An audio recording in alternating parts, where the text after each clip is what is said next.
बिस्मिल्लाहिर्रहमानिर्रहीम। आज के सेशन की अगर बात करें तो इंडेक्स की जो आज की ओपनिंग थी वो नेगेटिव ओपनिंग थी तकरीबन 3 पॉइंट के साथ। उसके बाद इंडेक्स ने लो बनाया 66,573 का, जिधर इंडेक्स ने 223 पॉइंट लूज किए थे। उसके बाद इंडेक्स का हाई देखें तो इंडेक्स ने अपना हाई बनाया आज का 66,959 पे, जिधर इंडेक्स ने 163 पॉइंट गेन किए थे। इंडेक्स की अगर क्लोजिंग देखें तो वो 66,886 पे है, जिधर इंडेक्स ने तकरीबन 90 पॉइंट गेन किए हैं। ओवरऑल वॉल्यूम की बात की जाए तो 94 मिलियन के वॉल्यूम ट्रेड हुए KSE 100 इंडेक्स में, जो कि कल से थोड़े से ज्यादा है। लास्ट वीडियो में आपको बताया था कि इंडेक्स के पास जो रेजिस्टेंस लेवल है वो 67,000 का है। तो आज का हाई अगर देखें तो वो भी बिल्कुल एग्जैक्ट तकरीबन 67,000 के करीब इंडेक्स गया और उधर से इंडेक्स को रेजिस्टेंस मिली। और दूसरा सपोर्ट लेवल बताया था आपको 66,500 का। आज का अगर लो देखें तो ये एग्जैक्ट वही लेवल है 66,573 का। अगर देखें तो इंडेक्स में वॉल्यूम बहुत कम थे, इंडेक्स रेंज बाउंड था।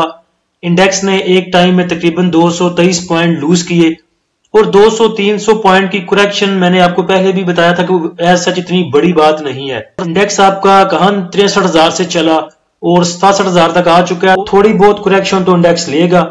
और साथ में ये भी देखें कि जिन्होंने नीचे के रेट्स का माल उठाया हुआ है वो प्रॉफिट तो बुक करेंगे।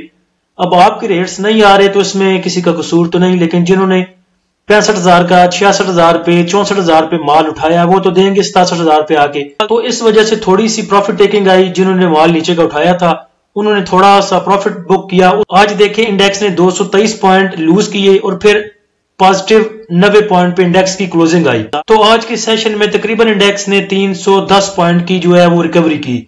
उसके बाद ये बात ज़हन में रखें कि जिन्होंने 67,000 पे माल उठाया है, जितनी देर तक वो ये माल आपके गले में डाल नहीं लेंगे वो इंशाल्लाह कहीं नहीं जा रहे। तो थोड़ी बहुत करेक्शन को लेके पैनिक ना हो। जिन्होंने 67,000 का माल उठाया है वो 67,000 पे ही आपको देंगे, फिर कहीं जाएंगे। ये बात रोजे रोशन की तरह अयां है कि ये 67,000 वाला जो माल है ये आपने ही लेना है, किसी और ने नहीं लेना। इदारों से इदारे कभी भी माल नहीं लेते, जब भी डालते हैं वो इंडिविजुअल्स के गले में डालते हैं।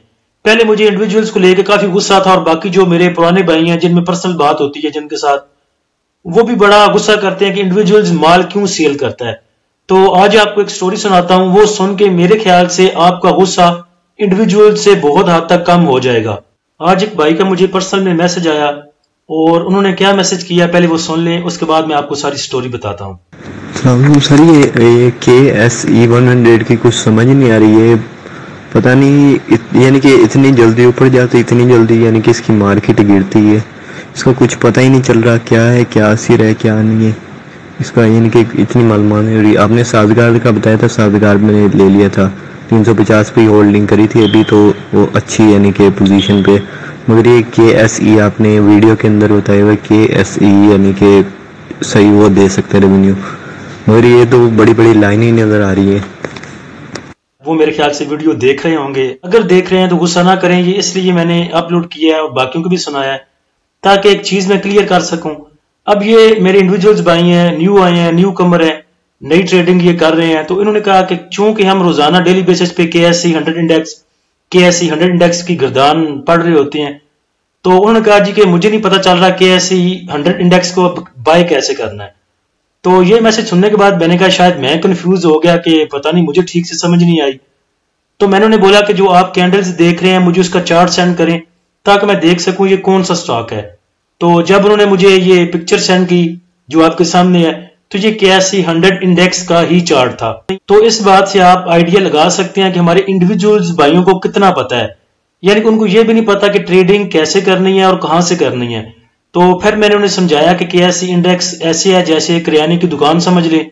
उस दुकान में कुछ चावल है, चीनी है, नमक है, मिर्ची है, उसके अलावा चाय की पत्ती है।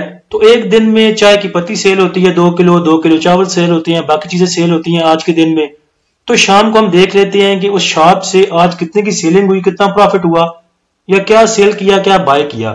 तो इंडेक्स को आप वैसे ही समझें कि इंडेक्स एक शॉप है, तो जो स्टॉक है उनको आप प्रोडक्ट समझें। ये प्रोडक्ट डेली बेसिस पे सेल होती हैं और बाय होती हैं। शाम को हम देख लेते हैं KSE 100 इंडेक्स की जो दुकान थी इसमें क्या बाय हुआ और क्या सेल हुआ। मुझे उस भाई की बात पे गुस्सा नहीं आया, बल्कि वो कहते हैं मैं नया हूं, तो मैंने उन्हें मैसेज किया कि आपको जो भी चाहिए मुझसे पूछिए, मैं इसी काम के लिए बैठा हूं। तो ये चैनल बनाने का और ग्रुप बनाने का मकसद भी ऐसे भाई थे जो न्यू ट्रेडर हैं, नए आते हैं, जिनको कुछ पता नहीं होता। जब मैं न्यू आया था तो मुझे भी किसी पे भरोसा नहीं था पैसों के मामले में। स्कैम बहुत ज्यादा है पाकिस्तान में, आपको पता है, पैसे के मामले को लेके तो पता नहीं चलता किस ब्रोकर के पास जाना है, किसकी बात माननी है, किसकी नहीं माननी। तो उसके लिए ये ग्रुप शुरू किया था। और फिर आप गुस्सा करते हैं कि इंडिविजुअल्स क्यों सेल करता है। तो ऐसे भाई जिनको ये नहीं पता कि ऐसी 100 इंडेक्स क्या है, वो बेचारे पैनिक होकर सेल नहीं करेंगे तो क्या करेंगे। पहले नंबर पे उनके पास गाइडलाइंस नहीं है कि हमने बाय किधर करना है। उसके बाद उनको ये भी पता नहीं कि हमने सेल कहां करना है। थोड़ा सा इंडेक्स नीचे जाता है, वो पैनिक होकर सेल करते हैं और उनका फायदा फिर या पुराने बंदे उठाते हैं या फिर इदारे उठाते हैं। कुछ भाई कहते हैं कि नसीहतें ना करें। अगर नसीहत ना करें तो क्या करें? अगर ये सब चीजें बताऊंगा नहीं, एक एक चीज को खोल खोल के सामने नहीं रखूंगा, तो नए बंदों को कैसे पता चलेगा? जो नए भाई आते हैं हमारे, उन्हें कुछ भी पता नहीं। जो पुराने हैं वो चाहते हैं कि किसी चीज पे बात ना की जाए, हमें बस बता दो फलां स्टॉक को इतने प्राइस पे बाय करना है, यहाँ पे सेल करना है, बस इसी पे बात किया करो। लेकिन मैं कोशिश करता हूं कि आपको ये बताया जाए कि इस स्टॉक को क्यों बाय करना है, इसको क्यों सेल करना है, इसमें अपसाइड मूव क्यों आई, इसमें डाउन साइड मूव क्यों आई। यानी कि आपको वो चीज बताई जाए जो तमाम स्टॉक पे अप्लाई हो। आप डेली बेसिस पे एक एक चीज को लेके किसी के पीछे ना भागें।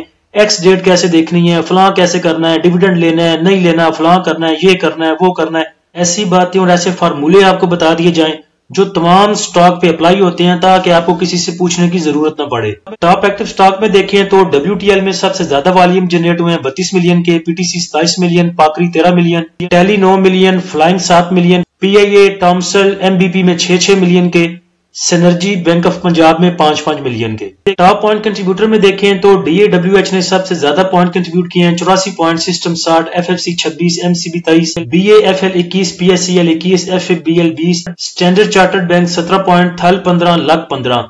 माइनस पॉइंट कंट्रीब्यूटर में देखें तो हबको ने माइनस पॉइंट कंट्रीब्यूट किए हैं 28 पॉइंट।